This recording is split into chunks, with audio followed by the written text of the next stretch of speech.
When I talked to Maureen and Akpayemi earlier, unemployability did come up a bit.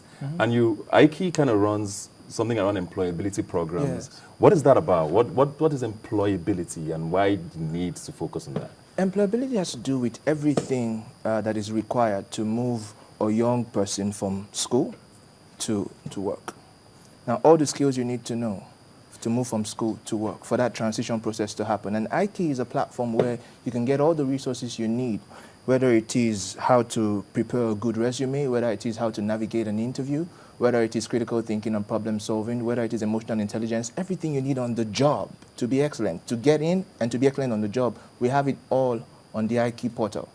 And, you know, the internet is growing in this part of the world, but we're not quite there yet. So IKE needs to have offline expression. So we run projects offline as well, have training programs where we put graduates in a room and do live interview sessions for them, get to know, just get knowledge. Now, you sit down across an interview, when you go for a job, I mean, the opportunity is there ready for you to take it. That's why they called for the applications anyway. Yes, yes. And so when you sit across that table, the person in front of you is more than willing to give you an opportunity. You just have to prove that you're the right fit for the job. And what's going to prove you're the right fit for the job is not because of how eager you are to earn a salary. It has to do with how eager you are to add value, and also what kind of track record do you have adding value in different systems. What have you been doing in the time that you were alone all by yourself? Have you gone online? Have you gone on IKE.com to learn what you need to do to navigate an interview? Have you visited Fora to find out what they're training you on and how you can leverage that in getting a job? So the responsibility, I would not say, is entirely for the youth. When we say who is the cause of the problem of unemployment in Nigeria, we can't say it's the youth that are unemployable. But as the situation is, in managing it, the victim usually is the youth. All right, so don't allow yourself be the victim of the situation, even though you're not the cause or the reason why it is the way it is. There are many things that have been put in place, like IKE, like Fora, that you can leverage today, and you're going to sit down across that person in an interview and present yourself better, and you get a job. I've done several interviews for companies, and I find that if you know what you're doing in life, if you have a certain purpose in life, it will be difficult for you to be unemployed. So you have a situation where people have 5 companies running after them, and some other guy doesn't have 1 company calling him for an interview. Yes, there are not enough jobs, but the few jobs that are available, you can get one if you've trained yourself well enough to get them. Yeah. You touched on something earlier when you talked about the 5 years working experience, which is like a thing in Nigeria. Yeah. Also, another thing in Nigeria too is the focus on grades. Most people want to employ a certain, you have to have a 2-1 or things along those lines. Yeah. Is that a good thing? Because I know it was also touched on at the economic summit where we said they need to focus more on potential and talent. But how do you gauge potential? I think okay, having been through the process myself, I think grades are kind of like how do I put it? Like it's kind of like a symbol for tenacity and for focus. It's not necessarily that we care about grades. In Canada, because I know the average person, is somewhat competent, I'm able to employ people that are not necessarily of the same grade level if they've proven themselves through work. Yeah. So it's not necessarily about grades, but it's definitely going to be, grades are kind of like a symbol for tenacity and stuff like that. So I think that's where that comes from. But I think a good way around it is to have projects.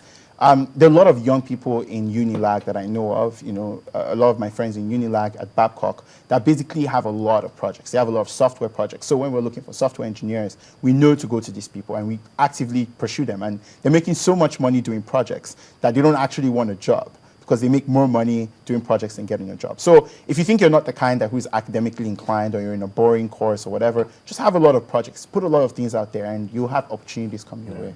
Since we're touching on things to do other than employment, we talked about agriculture when I had Maureen and Akpayemi here, and I think I need to touch on that because it's something I'm very excited about, and I think everybody seems to be excited about it. The government is excited about it, private sector, the international community. So obviously there's something there, but like I said, funding is always going to be a big problem.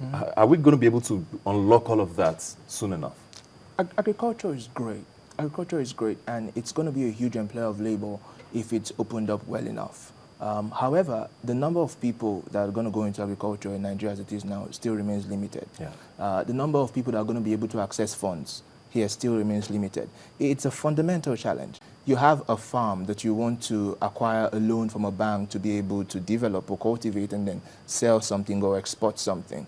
The day you're going to sit across the bank manager to try to ask for a loan, what are you going to be telling the person? You're going to be selling yourself, you're going to be selling your business, you're going to be selling your idea. That's the same thing that you needed to do if you're going to sit across an interview on a job.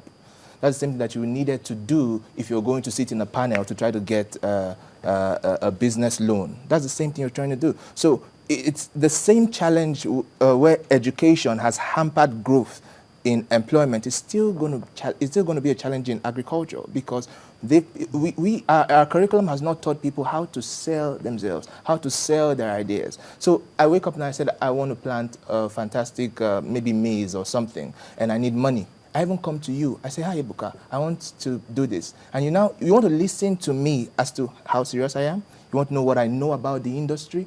You want to know how long I'll be in business. You want to know what I have done before that's going to warrant you justifying in your mind that you want to give me a loan. And there's no track record for that. So as big as agriculture is, until we start changing this thing in the educational system, agriculture is still going to have the same challenge we're having across all industries. Very finally now, just very quickly, what do you want to see done differently? I don't want to say maybe in a couple of years or in a year or two. Okay, so I'll be very frank. I have some very, very quick bullet points about that.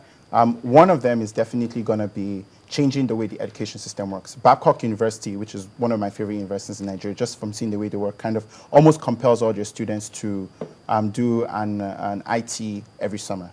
I think that should be something every university does, and that private sector creates opportunities for. Every single Nigerian child should be able to hold the job in the summer, so that when they graduate and they're 24, 25, they can at least point to... It's not strange to them. It's not strange to them, and they can at least point to 9 months of work experience or something of the sort.